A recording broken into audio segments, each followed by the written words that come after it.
Hello everybody, my name is Daniel Vilas and I'm a Ph.D. student at the UF IFAS Fisheries and Aquatic Science program under Dr. David Chagaris. My research is focused on ecosystem modeling on the West Florida continental shelf. Hold on there and join me to introduce you to my research. The West Florida continental shelf is located on the northeastern Gulf of Mexico. This region, which is displayed as a polygon, covers an area about 170,000 square kilometers, with a maximum depth of 100 meters. It fosters highly diverse fish and invertebrate community and supports valuable commercial and recreational fisheries, but it is exposed to multiple anthropogenic and environmental stressors such as overexploitation and red tide events. Therefore, it is important to understand how this ecosystem functions over space and time. A marine ecosystem is composed of living and non-living elements that are connected to one another through the food web and habitat interactions. Living elements are represented by marine species like shark, fish, crustaceans, coral, and seagrass species. Organisms in food webs are commonly divided into trophic levels. These levels can be illustrated in a trophic pyramid where organisms are grouped by the role they play in the food web. A simple food web will be composed by primary producers, trophic level 1, such as macroalgae, herbivores or primary consumers, trophic level 2, such as crabs, carnivores or secondary consumers, trophic level 3, such as small reef fish, and top predators, trophic level 4, such as red snapper. From primary producers to top predators, this marine ecosystem supports a diverse set of species. Non-living elements are represented by habitat, fisheries, and environment. Habitat is an ecological area inhabited by a species, and marine habitats can be divided into multiple categories. For example, demersal, that is associated with the bottom, and pelagic, which is associated with the surface and water column. Alternatively, some marine organisms like coral or seagrass are ecosystem engineers that can create further habitats for other organisms. Fisheries are the combination of fish and fishers in a region, the latter fishing for similar or the same species with using multiple gear types and providing food and a source of income. Usually, fisheries are represented by fishing fleets, for example, bottom longliners and recreational.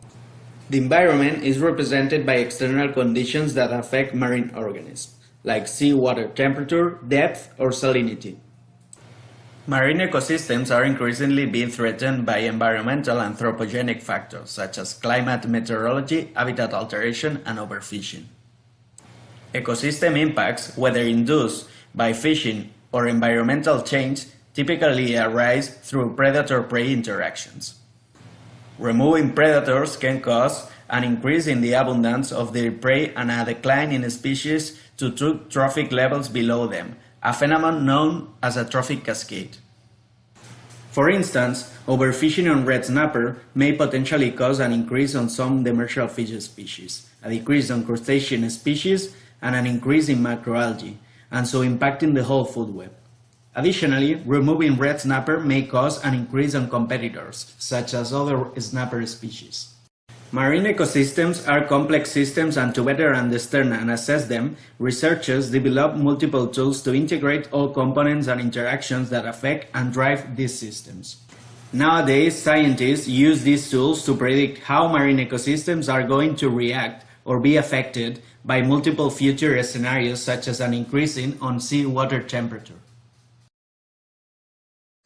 Specifically, at Dr. Chagaris' lab, we use a software called Ecopath with Ecosim. This approach allows us to build food web models. In ecology, a model is a mathematical composition to represent and understand complex ecological systems and processes. These models let us understand ecosystem functioning and structure and predict how real ecosystems may change on space and time when we cannot perform experiments at large scale, such as at the sea. Ecopath is used for ecosystem-based management. That is an integrated management approach that recognizes the full array of interaction within an ecosystem, including humans, rather than considering single issues species, or ecosystem services in isolation.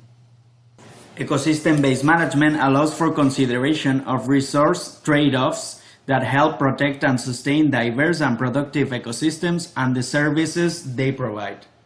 Also, Ecopath can be used for addressing ecological questions, evaluating ecosystem effects of fishing, explore management policy options, evaluating impacts and placement of marine protected areas, and evaluating the effects of environmental changes.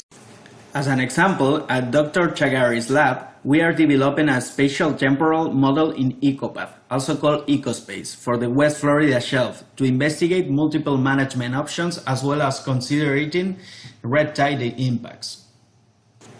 Red tides are episodic events caused by toxic algal blooms, and specifically in the Gulf of Mexico, red tides occur off the coast of Texas and Florida.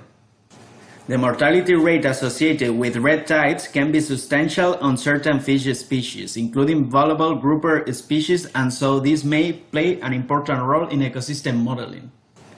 So, incorporating these mortality rates as well as other environmental stressors to the West Florida shell ecosystem could improve simulation for testing performance of different management scenarios. Under my dissertation, using spatial temporal ecological models, I will improve the understanding of spatial temporal patterns and drivers of fish species in the West Florida shelf.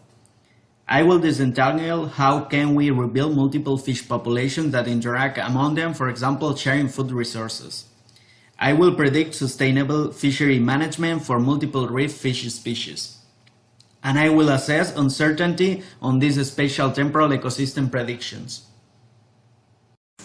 Ecosystem models require a lot of input data and previous understanding about the dynamics of the ecosystem and how environmental and anthropogenic factors affect marine community. In the first chapter of my dissertation, we are using ecological models to investigate where fish move over time in the West Florida shelf and how fish is affected by temperature and depth. For instance, we will be able to answer questions like, what is the spatial temporal pattern of pinfish? What the occurrence probability of linear snapper with 22 Celsius degrees of sea surface temperature is? Are there any similarities on spatial temporal variation among several species? These results will improve the understanding on the West Florida shelf fish community and validate the West Florida shelf spatial temporal ecosystem model. These models will be developed in support of an existing project titled Ecosystem Modeling to Improve Fisheries Management in the Gulf of Mexico, led by Dr. Chagaris and funded by NOAA Restore Act Science Program. Finally, I would like to acknowledge NOAA Restore Act Science Program for their funding. Thanks for listening.